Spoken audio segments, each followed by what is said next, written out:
Setiap saat, setiap waktu, keringat basahi tubuh. Ini saat yang ku tunggu, hari ini ku buktikan.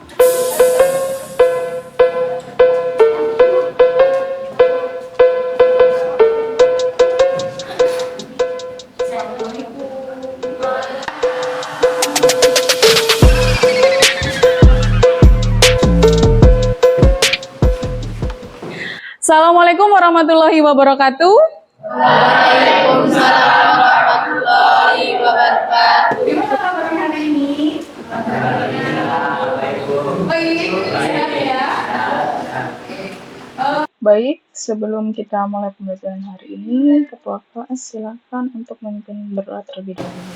Baik kawan, selamat datang hari ini. Alhamdulillah kita berdoa bersama saya dan kawan. Doa ulang.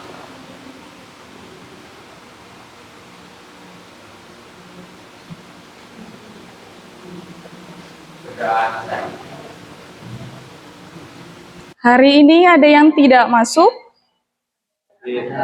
Siapa yang tidak masuk? Habib. Oke. Keterangannya? Tidak ada keterangan. Sebelum kita mulai, akan Ibu adakan tes terlebih dahulu, ya. Oke, kita mulai ya. Sudah siap?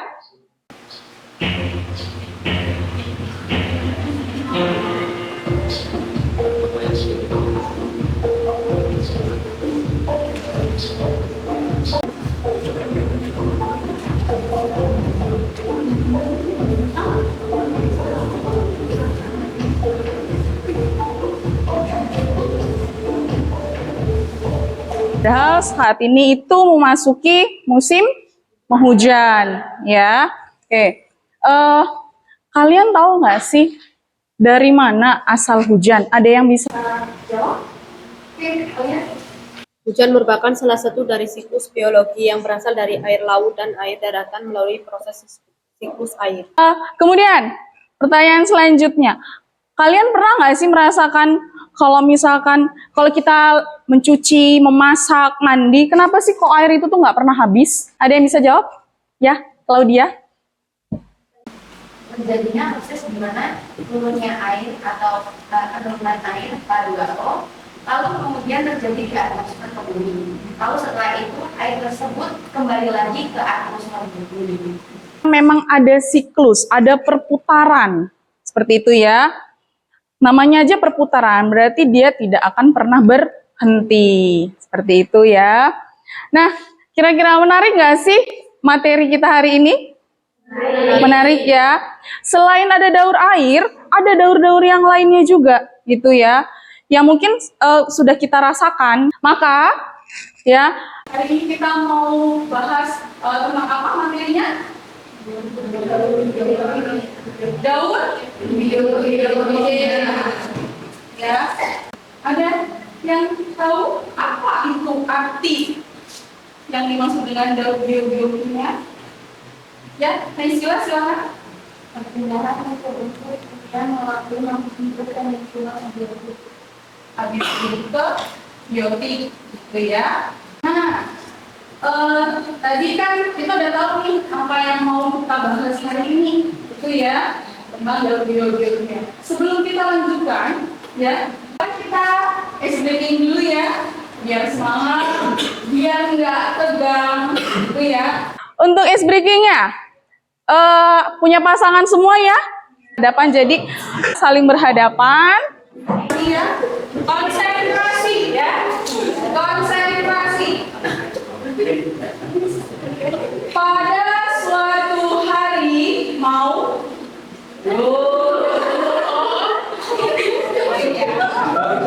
pada suatu hari mau malam pada suatu hari mau malam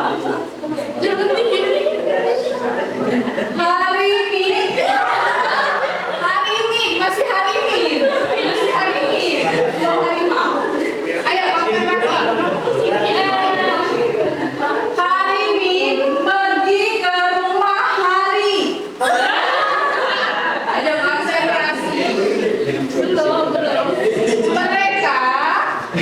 sudah berjanji akan pergi ke hutan. Di hutan, hari ini konsentrasi ya. Di hutan, hari ini berkata kepada hari, ada yang mengangkat. Hari, ada hari mana?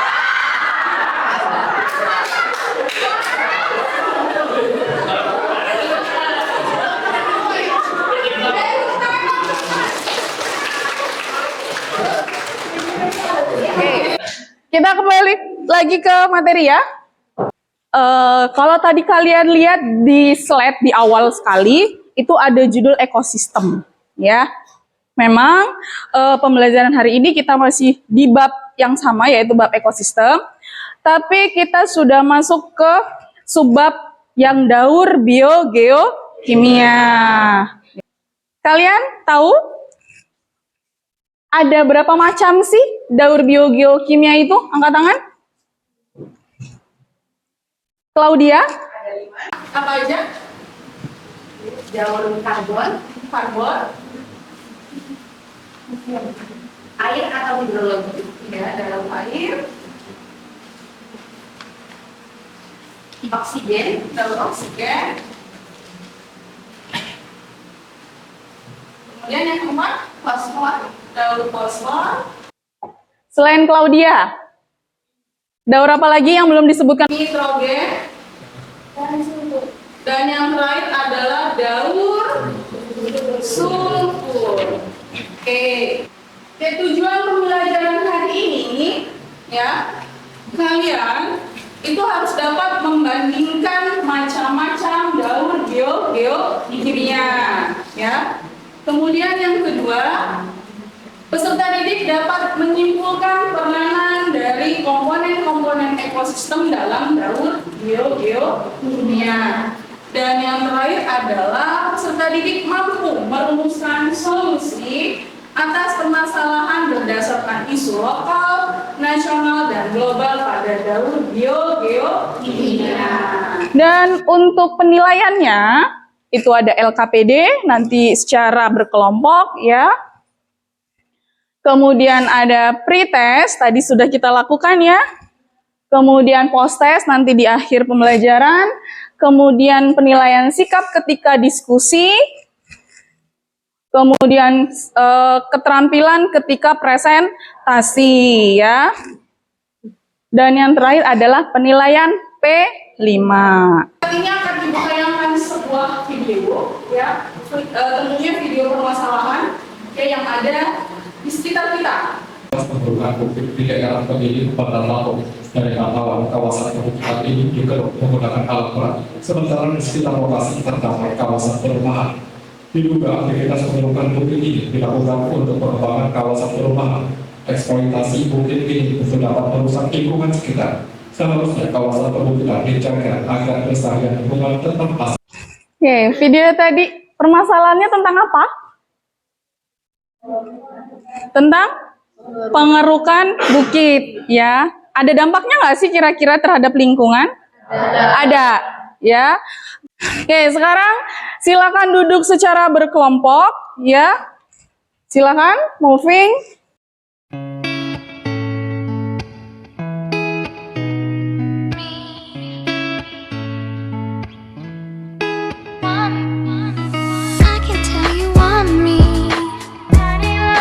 Sudah duduk dengan kelompoknya masing-masing? Sekarang akan Ibu bagikan LKPD, ya. Ada LKPD yang wacananya itu berdasarkan isu lokal, ada yang isu nasional, dan ada yang isu global, ya. Untuk yang isu global, ini kelompoknya Jelita, kelompoknya Dwi Angga, silahkan ganti ya, dan kelompoknya Alia. Untuk kelompok nasional ada kelompoknya Claudia, kemudian kelompoknya Gali, dan yang terakhir ada kelompoknya Resha. Ya, Bagas ya. Oke, untuk yang isu lokal 3 kelompok sisanya bisa maju.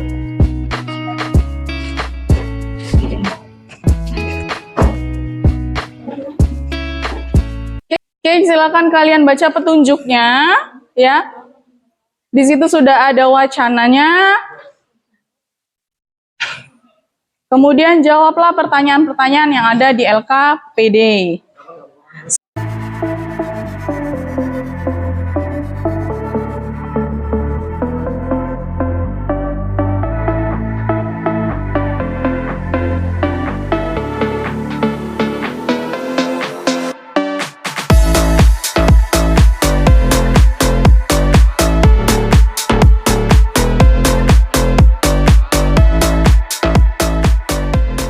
Kelompok yang mempresentasikan ya dari perwakilan isu-isu ya, isu lokal, nasional maupun isu global. Kita mulai dulu dari kelompok isu lokal tentang pengerukan bukit ya di Lampung ya, berakibat warga itu kesulitan air. Ya. Kelompok siapa nih yang akan maju untuk mempresentasikan isu lokal? Oke, kelompoknya Mutia ya, silakan maju. Bismillah. Assalamualaikum warahmatullahi wabarakatuh.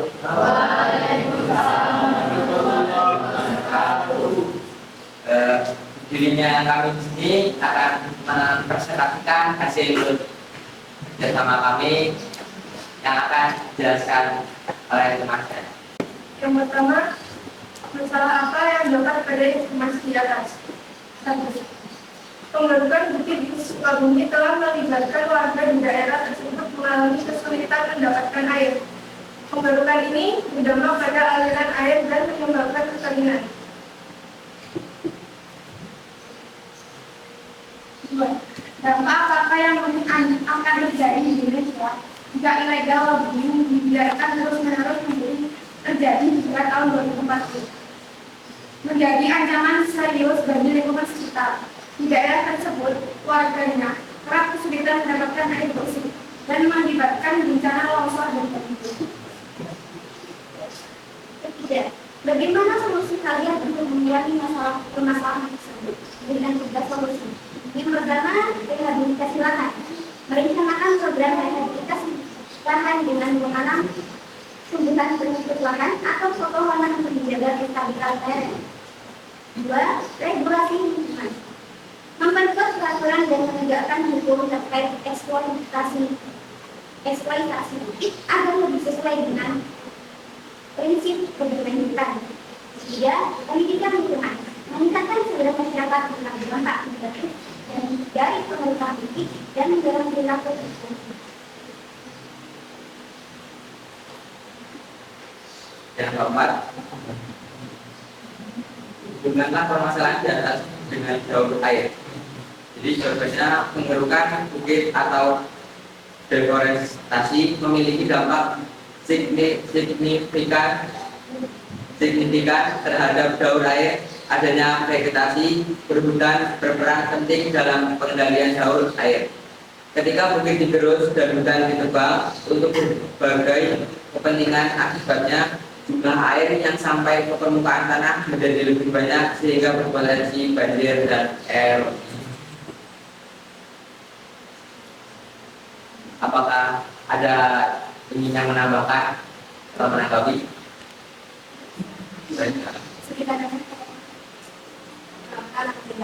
Ya, Alia, suaranya. Perkenalkan, nama saya Alia Rosya, saya dari kelompok 9. Izin bertanya, menurut kelompok kalian, solusi apakah yang paling efektif untuk menangani permasalahan yang dapat di Lampung? Untuk menangani masalah yang paling relevan itu menurut saya ya, rehabilitasi lahan itu untuk menanam pertumbuhan tersebut tanah atau pepohonan yang berkelanjutan. Ya, setelah saya maaf. Ya, akhiri itu Wassalamualaikum warahmatullahi wabarakatuh. Waalaikumsalam warahmatullahi wabarakatuh. Kelompok isu nasional yang mau presentasi apa? Oke, kelompok Bali. Assalamualaikum warahmatullahi wabarakatuh. Waalaikumsalam warahmatullahi wabarakatuh. Berdirinya kelompok kami di sini akan menjelaskan tentang diskusi yang sudah kami lakukan tentang isu nasional yang muncul kebakaran hutan dan lahan di berbagai negara tahun 2050 diprediksi dari yang terburuk selama 18 tahun terakhir. Bagaimana di Indonesia? Yang pertama, masalah apa yang terjadi pada informasi di atas. Satu, 64.000 hektar hutan telah terbakar. Dua, saat hutan terbakar, jumlah besar karbon dioksida terbang ke atmosfer. Tidak termasuk selanjutnya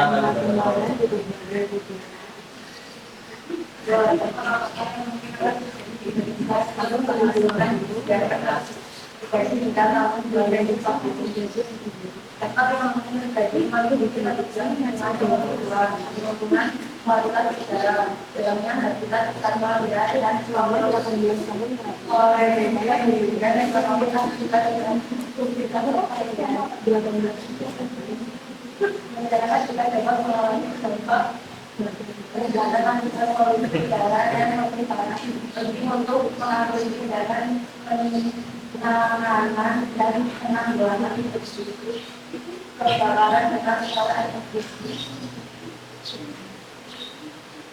Kemudian bagaimana solusi kalian untuk mengurangi permasalahan tersebut? Jalur air dapat dikaitkan dengan pengelolaan sumber daya air yang bijaksana, seperti menjaga kelanjutan sebagai pencemaran air alami dan memastikan tidak ada polusi air akibat kebakaran.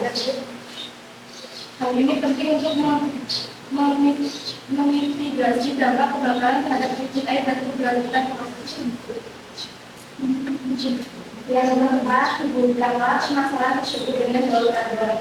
Kebakaran hutan di lahan memiliki dampak serius pada daur karbon dioksida. Kebakaran tersebut melepaskan besar jumlah karbon dioksida ke atmosfer berkontribusi pada pemanasan global. Apakah ada yang bisa? Saya dari kelompok keempat, saya ingin bertanya, terkait permasalahan yang kalian identifikasi ini, yang kalian analisis itu kan kebakaran hutan. Nah, sedang saat ini hutan di Indonesia itu telah berkurang. Salah satunya penyebabnya yaitu kebakaran hutan. Apa dampak yang terjadi pada kehidupan di dalam hutan? Karena kan di dalam hutan kan banyak sih yang makhluk hidup. Nah, itu apa dampak terjadinya bagi keadaan yang ada di dalam hutan ketika terjadinya kebakaran hutan, terutama di Indonesia? Dampak yang mungkin terjadi meliputi kerugian lingkungan yang lebih luas, penurunan kualitas udara, hilangnya habitat satwa liar, dan potensi kerugian ekonomi akibat kerusakan ekosistem. Selain itu, masyarakat juga dapat mengalami dampak kesehatan akibat polusi udara yang lebih parah. Penting untuk mengambil tindakan pencegahan dan pengulangan kebakaran hutan di daerah yang ada. Mungkin sekian presentasi dari kelompok kami. Kurang dan lebihnya kami mohon maaf. Saya ucapkan assalamualaikum warahmatullahi wabarakatuh.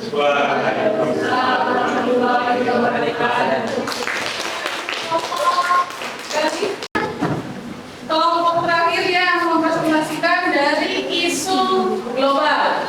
Ya, ada yang ingin mempresentasikan untuk isu global? Kelompoknya Alia, silakan. Assalamualaikum warahmatullahi wabarakatuh.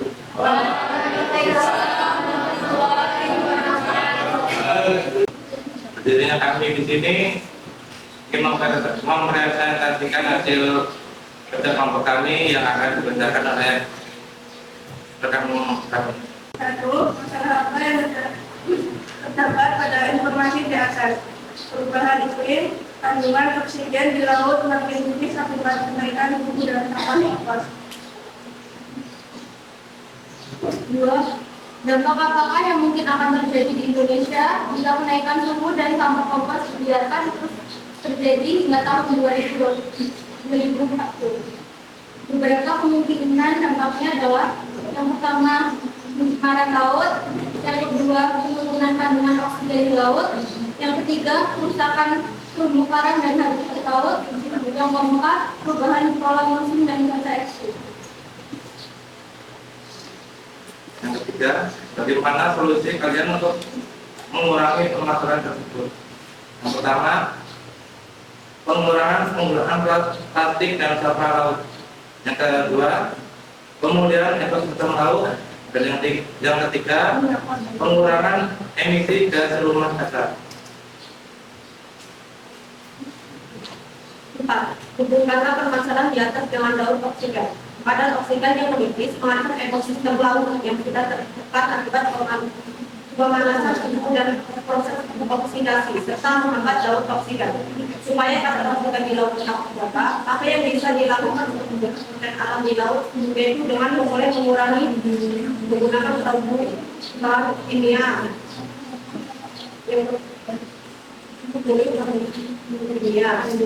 tidak membuang sampah di laut dan tidak merusak terumbu karang. Oke, sampai di sini ada yang ingin bertanya?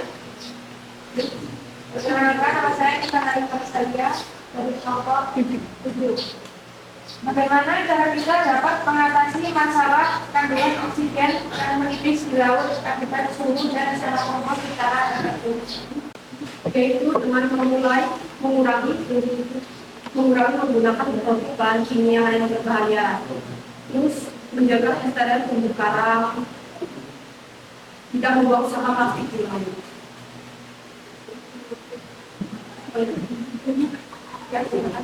Perkenalkan, nama aku Devi Anggreni dari kelompok 5. Bagaimana perubahan iklim mempengaruhi keseimbangan oksigen dalam laut dan apa dampaknya pada ekosistem laut? Perubahan iklim sangat mempengaruhi ekosistem yang ada di laut. Salah satu dampaknya adalah mengancam sejumlah spesies ikan termasuk tuna, mami, dan hiu. Mereka yang kekurangan oksigen, mereka akan berpindah ke laut lepas demi mencari oksigen, yang akan menyebabkan penangkapan sumber daya laut yang berlebihan oleh industri perikanan. Perkenalkan, saya Maiti Rasulullah mereka dari kelompok 4. Berkaitan dengan kadar oksigen, apa yang terjadi apabila kadar oksigen di bumi terlalu rendah? Maka akan semakin banyak jumlah debu, maka kualitas air semakin buruk. Jika kadar oksigen terlalu rendah akan menimbulkan bau yang tidak sedap akibat degradasi anaerobik yang mungkin saja terjadi.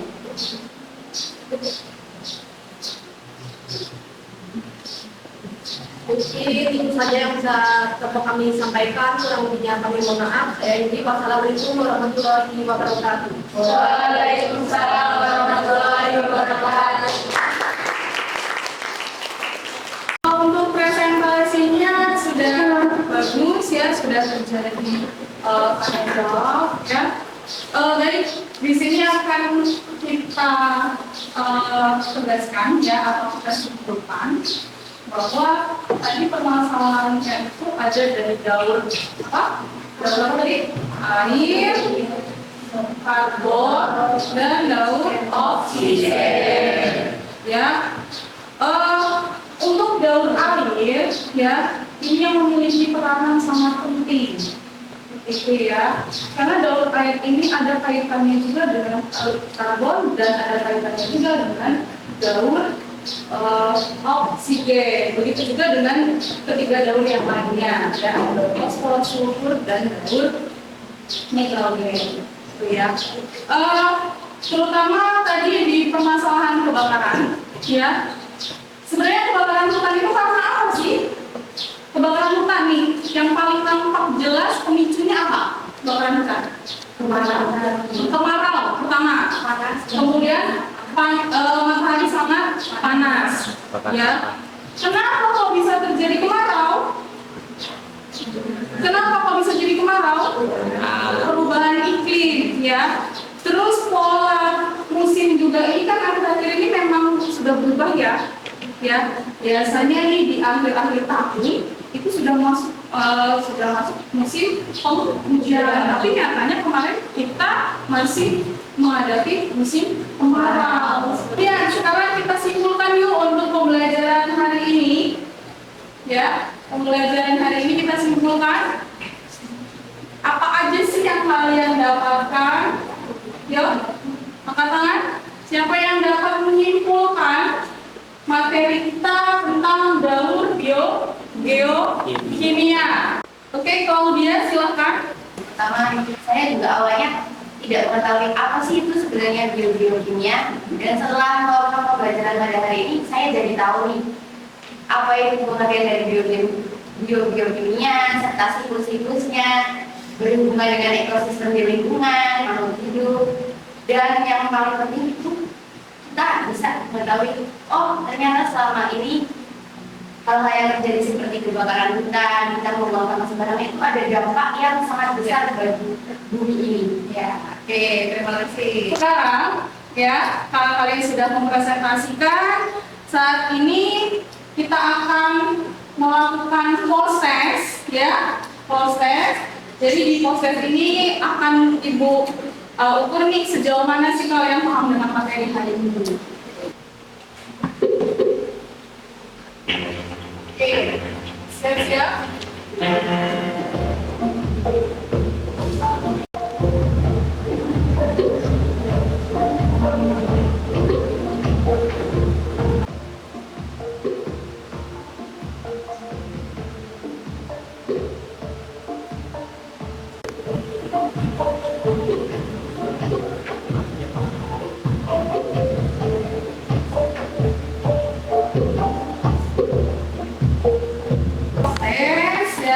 Harapkan ada perubahan ya dalam mengerjakan pretest dan post-test. Akan Ibu adakan refleksi ya, refleksi. Ini sebelum siapa?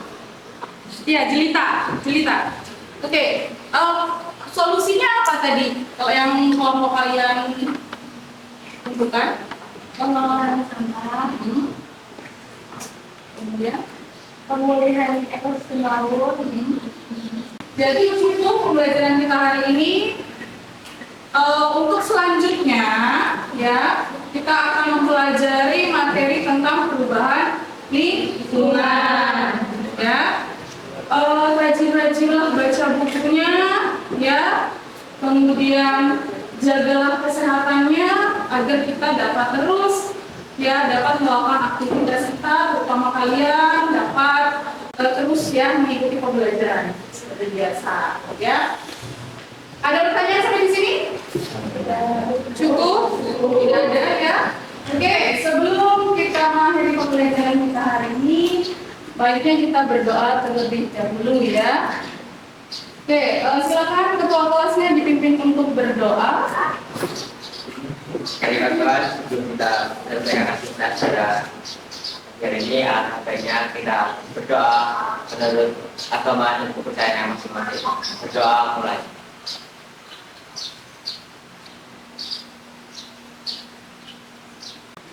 Berdoa. Ibu akhiri, wassalamualaikum